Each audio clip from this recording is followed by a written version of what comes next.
পায়ে চোট নিয়েও বেরিয়ে পড়েছিলাম বিয়ের কনেকে সাজানোর জন্য। কারণ স্বপ্নের দিনে মেকআপ আর্টিস্টদের থেমে থাকা যায় না। আর যেহেতু আমাকে বুকিং করেছিল আমাকে তো যেতে হতোই।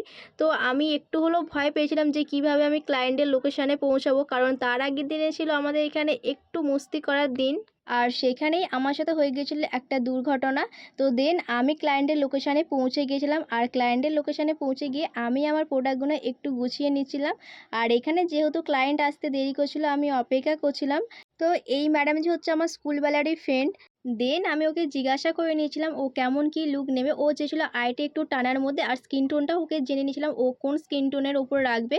বিয়ের কনেকে শাড়ি পরাতে গিয়ে তখনই আমার চোখে পড়ে এই ওড়নাটা।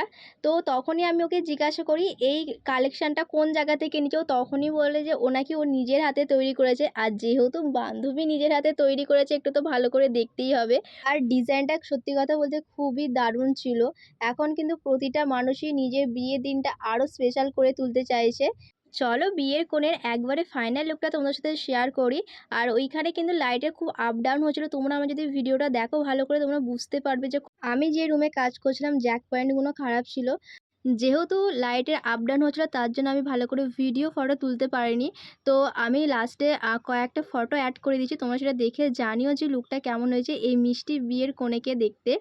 কনে যেমন চেয়েছিল আমি তেমনটাই কলকা করে দিয়েছি। আর তোমাদের যাদের ফেসটা ছোট আছে প্লিজ একটু মুখটা ছোট নিও, তাহলে তোমাদেরকে দেখতে আরও খুব মিষ্টি লাগবে। তো এটা ছিল আমার মিষ্টি কনের ফাইনাল লুক। তোমরা কিন্তু অবশ্যই কমেন্টে জানিও। আর তোমরা যে আমাকে বুকিং করতে চাইছো ঝটপট আমাকে বুকিংটা করে নিও। স্ক্রিনেও দেওয়া রইলো আমার নম্বরটা। দেখা হচ্ছে নেক্সট ভিডিও।